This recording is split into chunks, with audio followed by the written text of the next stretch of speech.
लेकिन उसके बावजूद फिरौन और उसके पैरोकारों की आंखें न खुली और वो अपनी जिद और अंधी तकलीद पर कायम रहे। जब हुज्जत पूरी हो गई तो अल्लाह ताला ने हजरत मूसा अलैहिस्सलाम को हुक्म दिया कि मेरे बंदों को लेकर रातों रात यहां से निकल जाओ, क्योंकि फिरौन और उसका लश्कर जरूर तुम्हारा पीछा करेगा।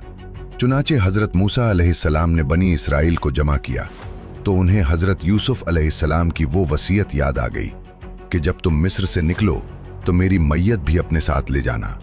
हजरत मूसा अलैहिस्सलाम ने इरादा किया कि मैं उनके जसद मुबारक को लिए बगैर हरगिज रवाना नहीं हूंगा, मगर सदियों गुजर जाने के बायस किसी को मालूम ही नहीं था कि आप अलैहिस्सलाम कहाँ मदफून हैं। तब किसी ने बताया कि बनी इसराइल में एक निहायत बूढ़ी औरत है जो उस राज से वाकिफ है। हजरत मूसा अलैहिस्सलाम फौरन उस ज़ईफ औरत के पास पहुंचे और कब्र का पता पूछा तो उसने एक अजीब व गरीब शर्त रख दी। उसने कहा, मैं कब्र उसी वक्त बताऊंगी जब मुझे जन्नत में आपकी रफाकत मिलेगी। ये सुनकर हजरत मूसा अलैहिस्सलाम लम्हा भर के लिए हैरान रह गए और अभी वो सोच ही रहे थे कि उसी लम्हे अल्लाह की तरफ से वही नाजिल हुई कि उस औरत की शर्त कबूल कर ली जाए। चुनाचे वो खातून हजरत मूसा अलैहिस्सलाम को एक कदीम कुएं के पास ले गई और बताया कि हजरत यूसुफ अलैहिस्सलाम का ताबूत यही दफन है। बनी इसराइल ने मिलकर कुएं का तमाम पानी निकाला और जब तह तक पहुंचे तो वहां से ताबूत मुबारक बरामद हुआ।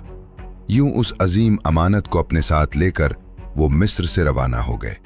जब ये खबर फिरौन तक पहुंची कि हजरत मूसा अलैहिस्सलाम बनी इसराइल को लेकर निकल चुके हैं तो वो गुस्से से बिफिर गया। उसने फौरन एक अजीम लश्कर तैयार किया और पूरी कुव्वत के साथ उनके ताक़ुब में रवाना हो गया।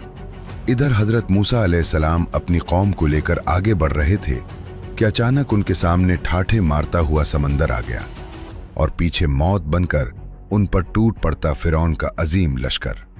ये मंजर देखकर बनी इसराइल घबरा गए, खौफ से कपकपा उठे और लरसती आवाजों में कहने लगे, ए मूसा, आपने तो हमें फंसवा दिया, अब फिरौन हमें कभी नहीं छोड़ेगा। लेकिन हजरत मूसा अलैहिस्सलाम का अल्लाह पर यकीन पहाड़ की तरह मजबूत और गैर मुतजलजिल था। उन्होंने फरमाया, हरगिज नहीं, मेरा रब मेरे साथ है, वो जरूर कोई रास्ता निकालेगा। इसी लम्हे अल्लाह ने हजरत मूसा अलैहिस्सलाम को हुक्म दिया कि अपना असा समंदर पर मारे। जैसे ही उन्होंने असा मारा, कुदरत का अजीम मोजज़ा जाहिर हुआ। समंदर फटकर दो हिस्सों में बट गया और पानी दीवारों की तरह सीधा खड़ा हो गया।